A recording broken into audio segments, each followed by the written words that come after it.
በስመ አብ ወወልድ ወመንፈስ ቅዱስ አሐዱ አምላክ አሜን። ሰላም የዚህ የዩቲዩብ ቻናል ተከታታዮች እንደምን አላችሁ? እግዚአብሔር የተመሰገነ ይሁን፣ በጣም ደህና ነኝ። ይህ የዩቲዩብ ቻናል ቤተ ተዋህዶ ይባላል። ቤተ ተዋህዶ ማለት የተዋህዶ ቤት ማለት ስለሆነ የተዋህዶ ልጆች የሆናችሁ ሁላችሁም በዚህ የዩቲዩብ ቻናል መንፈሳዊ ቻናል ነው እየገባችሁ ሰብስክራይብ፣ ላይክ፣ ሼር እንድታደርጉ በእግዚአብሔር ስም እጠይቃለሁ። እንግዲህ በዚህ የዩቲዩብ ቻናል አዳዲስ የሆኑ አጠራጣሪ ያሉ መንፈሳዊ አባቶቻችን ትምህርት የሚቀርብበት ስለሆነ ሰብስክራይብ፣ ላይክ፣ ሼር እያደረጋችሁ እንድትከታተሉን በእግዚአብሔር ስም እንጠይቃለን። ወደ ዕለቱ ትምህርት። እመቤታችን ቅድስት ድንግል ማርያም ቤዛ ልትባል አይገባትም። ይህ የብዙዎችን ልብ የነካ የኦርቶዶክሳውያን ምዕመናንን ጆሮ የቆጠቆጠ ድፍረት የተሞላበት ክህደት በቅርቡ በብፁዕ አቡነ ገብርኤል የተባሉ ጳጳስ ፍኖተ ጽድቅ በተሰኘውና ከዚህ ቀደምም በአወዛጋቢ ጉዳዮች ስሙ በሚነሳው ቡድን መድረክ ላይ ቀርበው ለዘመናት በቤተ ክርስቲያኒቱ አስተምህሮ የከበረ ስፍራ ያላትን ወላዲተ አምላክን አስመልክቶ የተናገሩት ንግግር ከፍተኛ ማዕበል ቀስቅሷል። በወቅቱ በአዳራሹ የነበሩ የተወሰኑ ሰዎች በጭብጨባ ድጋፋቸውን ቢያሳዩም ንግግሩ ይፋ ከሆነበት ቅጽበት አንስቶ ግን በማህበራዊ ሚዲያና በምዕመናን ዘንድ ከፍተኛ ቁጣን ፈጥሯል። በተለይም በቤተ ክርስቲያኒቱ ጉዳዮች ላይ በሚያቀርቧቸው ጽሑፎች የሚታወቁት ዲያቆን ሄኖክ ኃይሌ በብዕራቸው ይህንን ንግግር ሆን ተብሎ የተፈጸመ ክህደት ሲሉ በጽኑ አውግዘዋል። ዲያቆን ሄኖክ በዚህም አላበቁም። ከቅዱስ ሲኖዶስ ጠንካራ የሆነ የቀኖና ውሳኔ እንጂ ከጳጳሱ ይቅርታ እንደማይጠበቅ በጽሑፋቸው አስረግጠው አስቀምጠዋል። ታዲያ ይህ ንግግር ምን ይዘት አለው? ቤዛ የሚለው ቃል ያለው ነገር ሃይማኖታዊ ክብደትስ እስከምን ድረስ ነው? የዲያቆን ሄኖክ ኃይሌ ትንታኔስ ምን ይላል? ከጳጳሱ ንግግር በስተጀርባ ያለ እውነታስ ምንድነው? በዛሬው ዝግጅታችን የዲያቆን ሄኖክን ጽሑፍ እንደመነሻ ተጠቅመን የብፁዕ አቡነ ገብርኤልን አነጋጋሪ ንግግር ያስከተለውን መዘዝ በጥልቀት እንመረምራለን። አብራችሁን ቆዩ።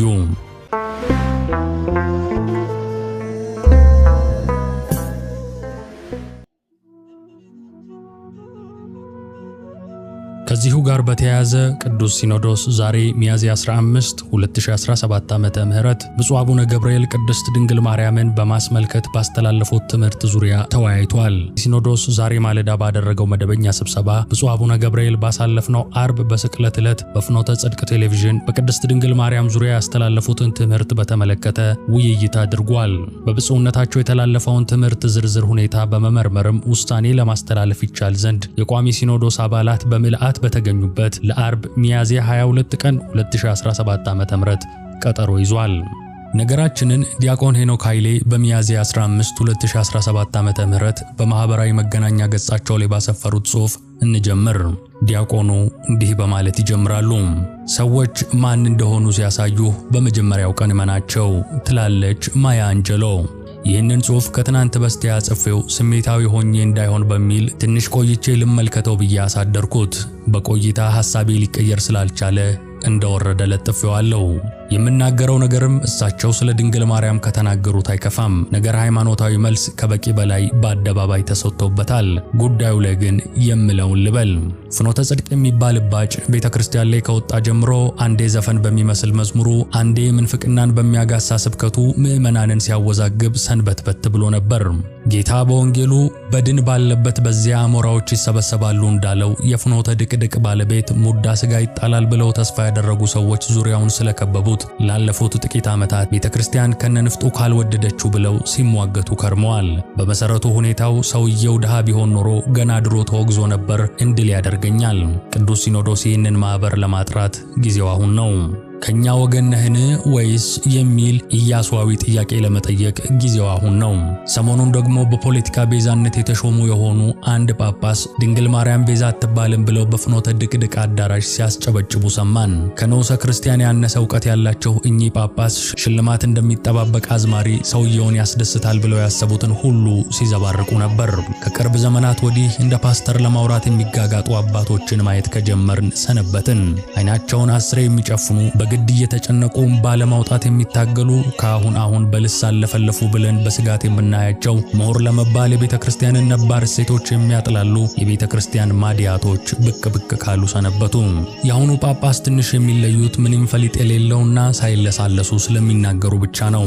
የሆነ ቪዲዮ ላይ ፌዝ አሎን የሚለውን የሉተር ትምህርት የኦርቶዶክስ ቆብ ደፍተው ሲሰብኩ ትንሽ እንኳን አላፈሩም። በኦርቶዶክስ ተዋህዶ ቤተ ክርስቲያን ተሹመው ተሸልመው ክህደት እያስተማሩ መቀጠል እንደማይቻል መግለጫን ለማሳየት አንዴ ከጳጳሱ ምንም አይኮንም አይነት አመለካከትን ለማረም ቅዱስ ሲኖዶስ ይህንን እድል ሊጠቀም ይገባዋል። በ3ኛው መቶ ክፍለ ዘመን ጳውሎስ ሳምሳጢ በአንጾኪያ ሲኖዶስ የተወገዘው፣ ንስጥሮስ በ4ኛው ክፍለ ዘመን የተወገዘው ጳጳስ ከሆኑ በኋላ ነው። ቤተክርስቲያን መናፍቃንን ለመለየት ጵጵስናቸውን ፈርታ አታውቅም። በወላዲተ አምላክ የነገረ ድህነት ሱታፌ ላይ በጳጳስ ደረጃ ሲቀለድ አይተን ዝም ልንል አንችልም። ከቅዱስ ሲኖዶስ ጠንከር ያለ ውሳኔ እንጂ ማስተባበያ አንጠብቅም። የተነቃነቀ ጥርስ ቀን ይጠብቃል እንጂ መውለቁ አይቀርም። እንደ ተራ ስህተት ይቅርታ እንዲጠይቁም አንጠብቅም። ያስተማሩት የታሰበበት ክህደት ነውና የተብራራ መልስ ከቀኖና ጋር እንጠብቃለን። የበራላቸው ለመባል የብርሃን እናትን ሊጋርዱ የሚጥሩ ሰዎች ማላገጫ ሆነን አንቀርም። ሙሴ ቤዛ በተባለበት መጽሐፍ ቅዱስ እያመኑ ድንግል ማርያም ቤዛ አትባልም ላሉት ጳጳስ ቅዱስ ሲኖዶስ ቤዛ ሲሆናቸው ማየት አንፈልግም። ጠንከር ያለ ቀኖናዊ እርምጃ እንጠብቃለን። ርጉመ ይኩን ዘይረግመኪ ወብሩክ ይኩን ዘይባርከኪ ነገራተ ክልኤ ኢየርሳ ልበኪ። ሚያዝያ 15 2017 ዓ.ም ዲያቆን ሄኖክ ኃይሌ ይላል ዲያቆኑ ያስነበቡት ጽሑፍ። በመግቢያችን ላይ የብፁዕ አቡነ ገብርኤልን አነጋጋሪ ንግግርና የዲያቆን ሄኖክ ኃይሌን ጠንካራ ምላሽ ካነሳን ይህ ጉዳይ እንዲሁ በድንገት የተከሰተ እንዳልሆነ ለመረዳት ዲያቆን ሄኖክ ራሱ በጽሑፋቸው የዳሰሱትን የጀርባ ታሪክ መመልከት የግድ ይለናል። ነገሩን ይበልጥ ለመረዳት የዚህ ውዝግብ ስር የት ድረስ እንደሚዘልቅ ጥቂት እንመርምር። ዲያቆን ሄኖክ ኃይሌ በትንታኔያቸው ችግሩ የጀመረው ከሰሞኑ የጳጳሱ ንግግር እንዳልሆነ ይጠቁማሉ። ፍኖተ ጽድቅ የሚባለውንና ጳጳሱ ንግግራቸውን ያደረጉበትን መድረክ የሚያስተዳድረውን ቡድን ቤተክርስቲያን ላይ የወጣ እባጭ በማለት ይገልጹታል። ይህ እባጭ ብለው የጠሩት ቡድን ለረጅም ጊዜ በቤተክርስቲያኗ ውስጥ ሲሽሎኮሎክ የቆየ ነው። ቀደም ባሉት ጊዜያትም ይህ ቡድን አንዴ ከዓለማዊ ዘፈን ጋር በሚመሳሰሉ መዝሙሮች፣ ሌላ ጊዜ ደግሞ የኦርቶዶክስ ተዋሕዶን አስተምህሮ የሚጻረሩና እስከ ምንፍቅና የሚደርሱ ስብከቶችን በማስተጋባት ምዕመናንን ሲያውክና ሲፈትን መቆየቱን ዲያቆን ሄኖክ ያስታውሳሉ። ይህ ብቻ አይደለም። ዲያቆን ሄኖክ የቡድኑን ስበትና የተከታዮቹን ዓላማም ይጠይቃሉ። ጌታ በወንጌል በድን ባለበት አሞራዎች ይሰበሰባሉ በማለት የተናገረውን ሲጠቅሱ በቡድኑ ዙሪያ የተሰበሰቡት ሰዎች ምናልባትም ከመንፈሳዊ ጥቅም ይልቅ ከቡድኑ መሪ ሙዳ ስጋ ይጣላል ብለው ተስፋ ያደረጉ ሊሆኑ እንደሚችሉ ያስረዳሉ። ይህ ደግሞ በቤተክርስቲያን የሚደረግን እንቅስቃሴ ለግል ጥቅም እስከ መፈለግ የሚደርስ አሳሳቢ ሁኔታን ያሳያል። ከዚህም በላይ ዲያቆን ሄኖክ አንድ ጥያቄ ያነሳሉ።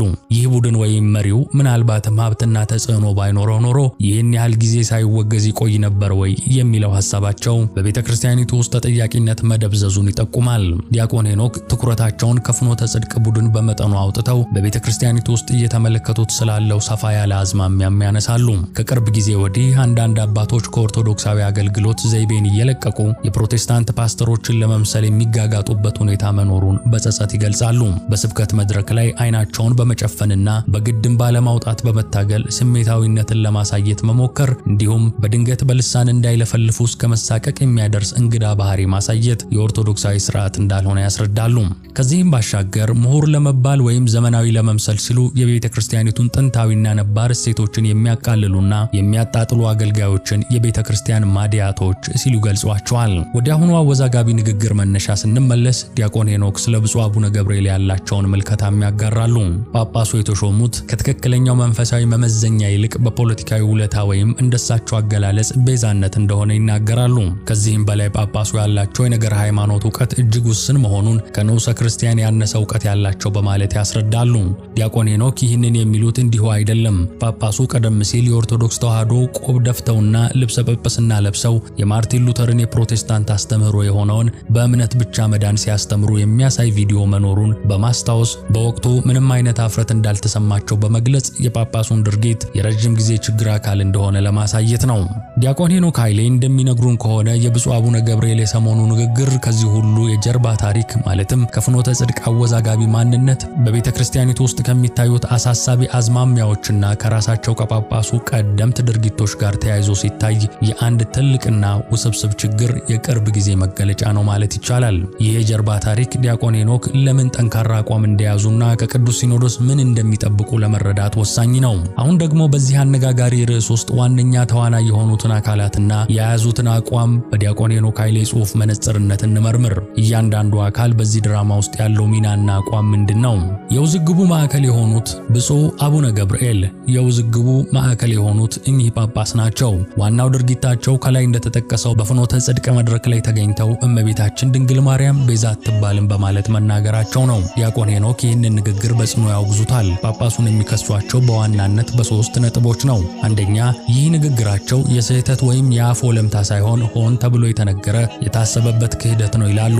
ሁለተኛ፣ ንግግሩን የተናገሩት ምናልባትም በቦታው የነበሩትን የፍኖተ ጽድቅን ሰዎች ለማስደሰትና ሽልማት እንደሚጠብቅ አዝማሪ ውዳሴ ለማግኘት አስበው ሊሆን እንደሚችል ይጠቁማሉ።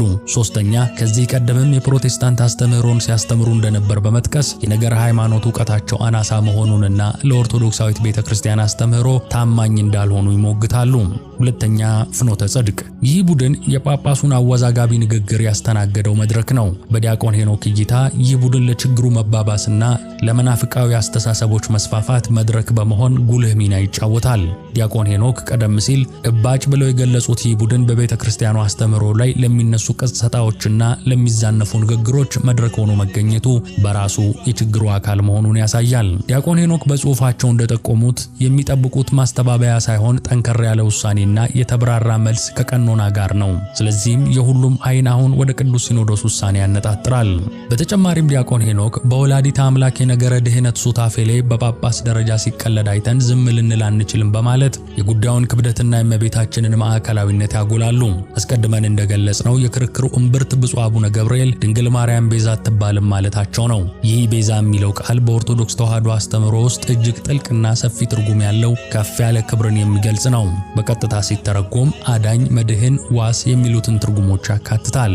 ለእመቤታችን ይህ መጠሪያ መሰጠቱ በድህነት ዓለም ጉዞ ውስጥ ያላትን ልዩና ተተኪ የሌለው ሚና ወይም ሱታፌ የሚያሳይ ነው። ዲያቆን ሄኖክ ይህንን አጥብቀው ይሞግታሉ። ጳጳሱ ለእመቤታችን የነሷትን ቤዛ የሚለውን ስያሜ መጽሐፍ ቅዱስ ለሙሴ እንደተጠቀመበት በማስታወስ መከራከሪያ ያቀርባሉ።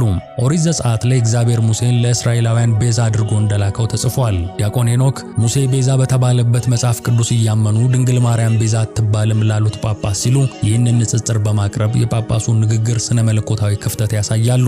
ስለዚህ ጉዳዩ የቃላት ጨዋታ ሳይሆን የወላዲተ አምላክን የከበረ ስፍራና በቤተ ክርስቲያን የድህነት ታሪክ ወይም ነገረ ድህነት ውስጥ ያላትን ሚና የመቀበል ወይም ያለመቀበል ጥያቄ ነው። ይህንንም ዲያቆን ሄኖክ ቀደም ሲል ጳጳሱ በእምነት ብቻ የሚለውን የፕሮቴስታንት አስተምህሮ ማስተማራቸውን ከጠቀሱት ጋር አያይዘን ስናየው የጳጳሱ አቋም ከእንዲህ አይነት ስነ መለኮታዊ ቅጽታ የመነጨ ይሆን የሚል ጥያቄ ያስነሳል። ሁለተኛው ቁልፍ ጉዳይ የቅዱስ ሲኖዶስን ስልጣንና ኃላፊነትን ይመለከታል። ዲያቆን ሄኖክ እንደሚሉት ቅዱስ ሲኖዶስ የቤተ ክርስቲያኒቱን ኦርቶዶክሳዊ አስተምህሮ ከማንኛውም ጥቃት የመጠበቅና የማስከበር ቀዳሚና ከባድ ኃላፊነት አለበት። ይህ ኃላፊነት ደግሞ ማዕረግ ሳይለይ ከቤተ ክርስቲያኗ ቀኖናና አስተምህሮ ውጪ የወጡ አገልጋዮችን ሁሉ ተጠያቂ ማድረግን ይጨምራል። ዲያቆን ሄኖክ ጳጳስነት ከስህተት ወይም ከክህደት እንደማይከላከል ከተጠያቂነትም እንደማያድን ለማስረገጥ የጳውሎስ ሳምሳጢንና የንስጥሮስን ታሪካዊ ምሳሌዎች ያነሳሉ። እነዚህ ሰዎች ጳጳሳት ከሆኑ በኋላ ነው በሲኖዶስ ውሳኔ የተወገዙት። ስለዚህ ቤተክርስቲያን መናፍቃንን ለመለየት ጵጵስናቸውን ፈርታ አታውቅም የሚለው የዲያቆን ሄኖክ አባባል ለቅዱስ ሲኖዶስ ቀጥተኛ ጥሪና ማሳሰቢያ ነው። ምዕመናን ቀና ብለው የሚያዩት ቅዱስ ሲኖዶስ የሃይማኖትን ንጽህናና የትምህርተ ኦርቶዶክስን ትክክለኛነት እንዲያስከብር ይጠበቅበታል። ዲያቆን ሄኖክ እንደሚገልጹት ይህ ውጥረት በአንድ በኩል የቤተክርስቲያኗን ጥንታዊና ነባር አስተምህሮና ስርዓት ለመጠበቅ በሚፈልጉ ወገኖችና በሌላ በኩል ደግሞ አዳዲስ ምናልባትም የውጪ በተለይም የፕሮቴስታንት ተጽዕኖ ያረፈባቸው አስተሳሰቦችን በሚያራምዱ ግለሰቦችና ቡድኖች መካከል ያለ ነው። ዲያቆን ሄኖክ አንዳንድ አባቶች እንደ ፓስተር ለማውራት መጋጋጣቸው፣ ነባር እሴቶችን ማጥላላታቸው ብለው የጠቀሷቸው ነጥቦች የዚህ ውጥረት መገለጫዎች ናቸው። ፍኖተ ጽድቅ ደግሞ የዚህ አይነቱ ዝንባሌ መፈልፈያና መድረክ ሆኖ መገኘቱ ችግሩ ምን ያህል ስር ሰዶ ሊሆን እንደሚችል አመላካች ነው። ዲያቆን ሄኖክ በጽሑፋቸው ውስጥ በስውርም ሆነ በግልጽ የሚያነሷቸው የተጠያቂነት ጥያቄዎች አሉ። ሰውየው ድሃ ቢሆን ኖሮ ገና ድሮ ተወግዞ ነበር የሚለው ሐሳባቸው ሀብትና ተጽዕኖ ፈጣሪነት በቤተ ክርስቲያን ውስጥ ከሚኖር ተጠያቂነት ያድናል ወይ የሚል ጥያቄ ያስነሳል። በመጨረሻም ዲያቆን ሄኖክ ለቅዱስ ሲኖዶስ የሚያቀርቡት ጥሪ የማጣራት ወይም የማጽዳት ጥሪ ነው። ቅዱስ ሲኖዶስ ሲኖዶስ ይህንን ማህበር ለማጥራት ጊዜው አሁን ነው ሲሉ ችግሩን ከስሩ መንግሎ መጣል እንደሚያስፈልግ ያመለክታሉ። ይህ ማጥራት የፍኖተ ጽድቅን አይነት አጠራጣሪ ቡድኖችን መመርመርን፣ የተሳሳቱ ትምህርቶችን ማረምንና እነዚህን የሚያስፋፉ አካላትን መገሰጽን ወይም እንደ አስፈላጊነቱ ከቤተ ክርስቲያን መለየትን ሊያካትት ይችላል። ዲያቆን ሄኖክ የተጠቀሙበት እባጭ የሚለው ስም ችግሩ ችላ ከተባለ እየቆሰለና እየተባባሰ እንደሚሄድ፣ ስለዚህም ፈጥኖ መፍትሄ ማግኘት እንዳለበት ያመለክታል። ይህ የማጥራት ሂደት ለቤተ ክርስቲያኗ ጤንነትና መንፈሳዊ ንጽህና አስፈላጊ መሆኑን ያስገነዝባሉ። እንግዲህ ተመልካቾች የዲያቆን ሄኖክ ኃይሌን ጽሑፍ እነዚህን ውስብስብና አሳሳቢ ጉዳዮች እንዳስሷል። የነገር ሃይማኖት ክርክር፣ የስልጣን ኃላፊነትና ጥያቄ፣ የተጠያቂነትን ጉዳይና የማጥራትን ጥሪ፣ እነዚህን ሁሉ ተደምረው የጉዳዩን ክብደትና አስቸኳይነት ያሳያሉ። የዲያቆኑን መጣጥፍ መሰረት አድርገን የጉዳዩን ውስብስብነት፣ የተዋንያኑን አቋምና ዋና ዋናዎቹን የክርክር ነጥቦች በስፋት ከተመለከትን አሁን ደግሞ ወደፊት ምን ሊከሰት ይችላል፣ የዚህ ክስተት የወደፊት አንድምታስ ምን ሊሆን ይችላል የሚሉትን ወሳኝ ጥያቄዎች ማንሳቱ የግድ ይለናል። ዲያቆን ሄኖክ በጽሑፋቸው መጨረሻ ላይ የተነቃነቀ ጥርስ ቀን ይጠብቃል እንጂ መውለቁ አይቀርም እንዳሉት የዚህ ጉዳይ መቋጫና የሚያስከትለው ተጽዕኖ ምን ሊሆን እንደሚችል እንመርምር። በአሁኑ ሰዓት የሁሉም ዓይንና ጆሮ ያረፈው የኢትዮጵያ ኦርቶዶክስ ተዋሕዶ ቤተክርስቲያን የበላይ አካል በሆነው በቅዱስ ሲኖዶስ ላይ ነው። ጥያቄው ቅዱስ ሲኖዶስ በብፁዕ አቡነ ገብርኤል ንግግር ላይ መደበኛ ምርመራ ያደርግ ይሆን? ምላሹስ ምን አይነት ቅርጽ ይኖረዋል? የሚሉት ናቸው። ሊወሰዱ የሚችሉ እርምጃዎች የተለያዩ ሊሆኑ ይችላሉ። ከነዚህ መካከል የመጀመሪያው ማስጠንቀቂያ ነው። ጳጳሱ መለስተኛ ወይም ጠንካራ ማስጠንቀቂያ ሊገጥማቸው ይችላል። ሁለተኛው እግድ ነው። ጳጳሱን ከማስተማር ወይም ከሌሎች የክህነት አገልግሎቶች ለተወሰነ ወይም ላልተወሰነ ጊዜ ማገድ። የሚቀጥለው ውግዘት ነው። ንግግሩን በይፋ በመናፍቅነት መፈረጅና ማውገዝ። ከዚህ ሌላ ከስልጣን ማንሳትም አንዱ ሊሆን ይችላል። ከዚህ አልፎ ጳጳሱን ከጵጵስና ማዕረጋቸው እስከ ማንሳት የሚደርስ እርምጃም ሊከሰት ይችላል። ዲያቆን ሄኖክ በጽሑፋቸው ጠንከር ያለ ቀኖናዊ እርምጃ እንጂ ማስተባበያ አንጠብቅም በማለት የጠየቁት ከቀላል ማስጠንቀቂያ የዘለለ የቤተ ክርስቲያኗን ቀኖናን ያከበረና ለሌሎች ትምህርት የሚሆን ጠንካራ ውሳኔን ነው። ይህ ክስተት የፍኖተ ጽድቅ ቡድንን በቀጥታ ከውዝግቡ ጋር አያይዞታል። ዲያቆን ሄኖክ ይህንን ቡድን ለማጥራት ጊዜው አሁን መሆኑን ለሲኖዶሱ ጥሪ አቅርበዋል። ስለዚህ ሲኖዶሱ በጳጳሱ ላይ ከሚወስደው እርምጃ በተጨማሪ በፍኖተ ጽድቅ ቡድን ላይም ምን አይነት እርምጃ ይወስዳል? እንቅስቃሴያቸው በይበልጥ እንዲመረመርና እንዲጣራ ምናልባትም መደበኛ የሆነ የማጣራትና የእርምት እርምጃ እንዲወሰድ ሊያደርግ ይችላል። የጳጳሱ ንግግር ለዚህ ቡድን መጋለጥ እንደ መነሻ ሆኖ ያገለግላል። እንዲህ ያሉ የነገር ሃይማኖት ውዝግቦች በተለይም በከፍተኛ የቤተ ክርስቲያን መሪ ደረጃ ሲከሰቱ በምዕመናንና በአገልጋዮች መካከል ያለውን የአመለካከት ልዩነት የማስፋት አደጋ አላቸው። ቅዱስ ሲኖዶስ በዚህ ጉዳይ ላይ የሚሰጠው ውሳኔ የአንድ ጊዜ ምላሽ ብቻ ሆኖ አያልፍም። ለወደፊቱ ተመሳሳይ የሆኑ የዶግማ ጥሰቶች ወይም የሥነ ምግባር ጉድለቶች በከፍተኛ ቤተ ክርስቲያን መሪዎች ደረጃ ሲያጋጥሙ ይህ ውሳኔ እንደ መስፈርት ሆኖ ያገለግላል። ሲኖዶሱ ጠንካራ እርምጃ ከወሰደ ወደፊት ሌሎችም ተመሳሳይ ስህተት ከመፈጸም እንዲቆጠቡ ያደርጋል። መለስተኛ ወይም ችላ የተባለ ምላሽ ከተሰጠ ደግሞ የቤተ ክርስቲያኗን ቀኖናና አስተምህሮ በማስከበር ረገድ የላላ አቋም እንዳለ ሊያስቆጥርም ይችላል። በአጠቃላይ የብፁዕ አቡነ ገብርኤል ንግግር ያስነሳው ማዕበል በቀላሉ የሚቆም አይመስልም። ኳሱ አሁን በቅዱስ ሲኖዶስ ሜዳ ላይ ትገኛለች። የሚሰጠው ውሳኔ የቤተ ክርስቲያኒቱን አስተምህሮና ንጽህና፣ የአገልጋዮችን ተጠያቂነትና የወደፊት አቅጣጫ በመወሰን ረገድ ትልቅ ሚና ይኖረዋል። እንግዲህ ውድ የመባ ቲቪ ተመልካቾች በዛሬው ዝግጅታችን በዲያቆን ሄኖክ ኃይሌ አንኳር ጽሑፍ ላይ ተመስርተን በብፁዕ አቡነ ገብርኤል አወዛጋቢ ንግግር የተቀሰቀሰውን ውዝግብ ከታሪኩ ጀርባ ከዋና ተዋናዮቹ ከፍሬ ጉዳዮቹና ከወደፊት አንድምታው አንጻር ስንመረምር ቆይተናል። ይህ ክስተት በቀላሉ የአንድ ጳጳስ የግል አስተያየት ወይም የአንድ ቃል ስነ መለኮታዊ ክርክር ብቻ እንዳልሆነ በግልጽ መረዳት እንችላለን። ዲያቆን ሄኖክ ኃይሌ በጽሑፋቸው ያነሷቸው ነጥቦች የፍኖተ ጽድቅ አይነት ቡድኖች አጠራጣሪ እንቅስቃሴ፣ አንዳንድ አገልጋዮች ላይ የሚታዩ ከኦርቶዶክሳዊ ስርዓት ያፈነገጡ አዝማሚያዎች፣ የሹመት አሰጣጥ ግልጽነትና መመዘኛ ጥያቄዎች እንዲሁም የሀብትና ተጽዕኖ ፈጣሪነት በተጠያቂነት ላይ ሊኖረው የሚችለው አሉታዊ ተጽዕኖ፣ እነዚህ ሁሉ ተደምረው የችግሩን ስፋትና ጥልቀት ያሳያሉ። ይህ ጉዳይ ከአንድ የቤዛነት ጥያቄ አልፎ የቤተ ክርስቲያኒቱን መሰረታዊ የነገረ መለኮት አስተምህሮዎች የመጠበቅ እንዲሁም የቤተ ክርስቲያኒቱን ቀኖናና ስርዓቶች የማስከበር ጉዳይ ሆኗል። ዲያቆን ሄኖክ ኃይሌ በድፍረትና በምክንያታዊ ትንታኔ ይህንን ጉዳይ ለአደባባይ በማብቃታቸው ምዕመናንና ሌሎች ባለድርሻ አካላት በቤተ ክርስቲያናቸው ጉዳይ ላይ በንቃት እንዲወያዩና መፍትሄ እንዲሹ በር ይከፍታል። አሁን ትኩረቱ ሙሉ በሙሉ ያረፈው በቅዱስ ሲኖዶስ ላይ ነው። ከቅዱስ ሲኖዶስ የሚጠበቀው ምላሽ የቤተ ክርስቲያኒቱን ጥንታዊና ሐዋርያዊ አስተምህሮ የማስከበር በምዕመናን የተነሱ ስጋቶችና ጥያቄዎችን በኃላፊነት መንፈስ የማስተናገድ እንዲሁም በቤተ ክርስቲያኒቱ ቀኖና መሰረት ተገቢውን እርምጃ የመውሰድ ከባድ ኃላፊነት ነው። ይህ ምላሽ አገልጋዮችን ተጠያቂነትና የምዕመናንን መተማመን በመቅረጽ ረገድ ወሳኝ ሚና ይኖረዋል። ዲያቆን ሄኖክ ኃይሌ ጽሑፋቸውን ሲያጠቃልሉ የተጠቀሙበት የተነቃነቀ ጥርስ ቀን ይጠብቃል እንጂ መውለቁ አይቀርም የሚለው ጠንካራ ዘይቤ የጉዳዩን አስቸኳይነትና የሚጠብቀውን የመጨረሻ ውጤት ፍንትው አድርጎ ያሳያል። ይህ አባባል ችግሩ ችላ ሊባል የማይችል መፍትሄው የግድ መምጣት ያለበት መሆኑን ያመለክታል። ልክ የተነቃነቀ ጥርስ በመጨረሻ መውለቁ እንደማይቀር ሁሉ በዚህ ጉዳይ ላይም ሲኖዶሱ ቆራጥና የመጨረሻ የሆነ እርምጃ ይወስዳል የሚል ጠንካራ እምነትና ግምትን ያስቀምጣል። ስለሆነም የቅዱስ ሲኖዶስ ውሳኔ በታላቅ ጉጉትና ትኩረት የሚጠበቅ ሲሆን የሚሰጠው ምላሽ በኢትዮጵያ ኦርቶዶክስ ተዋሕዶ ቤተክርስቲያን ታሪክ ውስጥ አንድ አሻራ ጥሎ የሚያልፍ ክስተት እንደሚሆን ምንም ጥርጥር የለውም። ባባ ቲቪ ይህንን ጉዳይ በቅርበት እየተከታተለ አዳዲስ መረጃዎችንና ትንታኔዎችን ይዞ የሚቀርብ ይሆናል። ለዛሬ ያዘጋጀነው ትንታኔ ይህንን ይመስል ነበር። አብራችሁን ስለቆያችሁ ከልብ እናመሰግናለን። ሰላም እግዚአብሔር ከሁላችን ጋር ይሁን። አሜን።